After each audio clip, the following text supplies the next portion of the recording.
Major ডালিম বলছি, অদ্য সকাল হতে খন্দকার মুশতাক আহমদের বলিষ্ঠ নেতৃত্বে সামরিক বাহিনী ক্ষমতা দখল করিয়াছে। শেখ মুজিব ও তার খুনি দুর্নীতিবাজ সরকারকে উৎখাত করা হইয়াছে। এখন হতে সারা দেশে সামরিক আইন জারি করা হলো। আপনারা সবাই আমাদের সাথে সহযোগিতা করুন।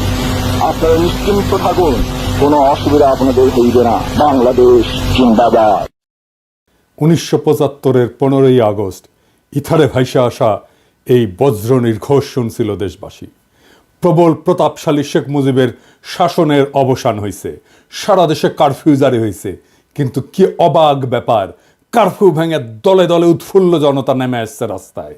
চারিদিকে মুক্তির আনন্দ, এক বর্বর স্বৈরাচারের পতন হয়েছে। তারপর সন্ধ্যাবেলা খন্দকার মোস্তাকের পাশে কোমরে রিভলভার গুজে যেই অফিসার শপথ নেওয়াতে যাচ্ছেন তিনিই ছিলেন মেজর ডালিম। মেজর ডালিম রাতারাতি হয়ে উঠছিলেন নায়ক, সাহসের প্রতিমূর্তি। তারপরে 75-এর সব বীরকে পাঠানো হলো নির্বাসনে। সে আর এক আলাপ আর একদিন করব। এরপর তিনি শুধু নামই ছিলেন ইতিহাসে। ওনার সাথে আমার প্রথম যোগাযোগ হয় 2019-এ প্যারিসে আসার পরে। ওনার সাথে চ্যাটিং হতো। ওনার একটা ফেবু আইডি ছিল ফ্যালকন আইজ নামে। নানা বিষয় আলাপ হইতো, ব্যাপক পড়াশোনায় ভদ্রলোকের। আমার সাথে ফোনে বা ভিডিওতে কখনো কথা হয়নি, তবে আমার ঘনিষ্ঠ সার্কেলের অনেকের সাথেই নিয়মিত কথা হইতো। আমি কথা বলতে চাইছিলাম, উত্তরে বলছিলেন বলবো সময় হইলেই।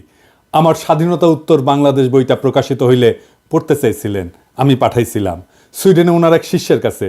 উনি বই পাইয়া বই হাতে ছবি পাঠাইছিলেন, এটা নিশ্চিত করতে যে ওনার কাছে পৌঁছাইছে। আমি আমার সার্কেলে ওনারে বড় ভাই বলে ডাকতাম। জিজ্ঞেস করতাম, বড় ভাই কেমন আছেন, কি বলেন। কোনো রাজনৈতিক পরিস্থিতিতে জানতে চাইতাম বড় ভাইয়ের রিডিং কি।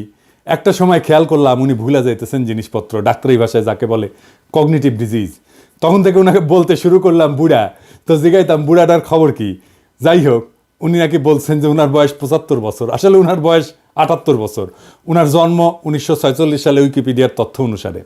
64 সালে বিমান বাহিনীতে যোগ দেন ঠিক 18 বছর বয়সে। বুড়া বয়সে 3 বছর কম হয়ে বলছে আর কি, আমার অনুমান ভুলে বলছে।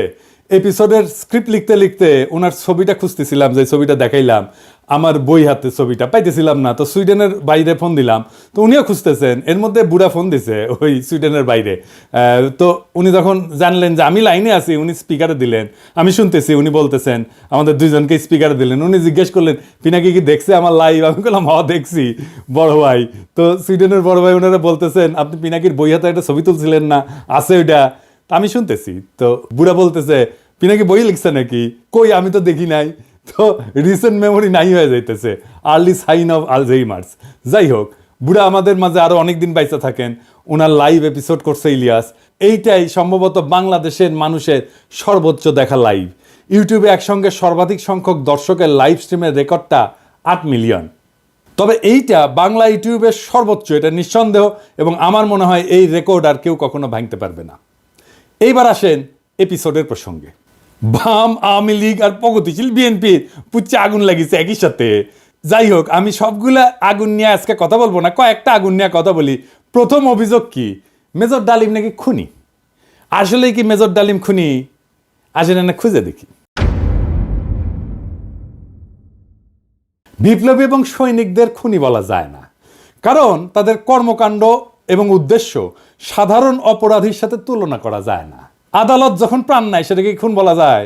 একজন সৈনিক যখন দেশের শত্রুকে হত্যা করে সেটা কি অপরাধমূলক কাজ? একজন নারী যখন তার ধর্ষককে হত্যা করে ফেলে ধর্ষণের সময়, সেটা কি অপরাধ? না, সেটা না। কেন না? এর কয়েকটা কারণ আছে, বুঝে দেখি। 1 নম্বর কারণ, নৈতিক পার্থক্য, মোরাল জাস্টিফিকেশন। বিপ্লবীরা সাধারণত বিদ্যমান শাসন ব্যবস্থার অন্যায় বা নিপীড়নের বিরুদ্ধে সংগ্রাম করে। তাদের কর্মকাণ্ড একটা বৃহত্তর সামাজিক এবং রাজনৈতিক পরিবর্তনের উদ্দেশ্যে পরিচালিত হয়, বৃহত্তর স্বার্থে। নৈতিক দৃষ্টিকোণ থেকে এটা ন্যায় যুদ্ধ, জাস্ট ওয়ার, এই ধারণার সাথে সম্পর্কিত। সৈনিকেরাও একটা প্রতিষ্ঠিত রাষ্ট্র বা আদর্শ রক্ষার জন্য কর্তব্য পালন করেন।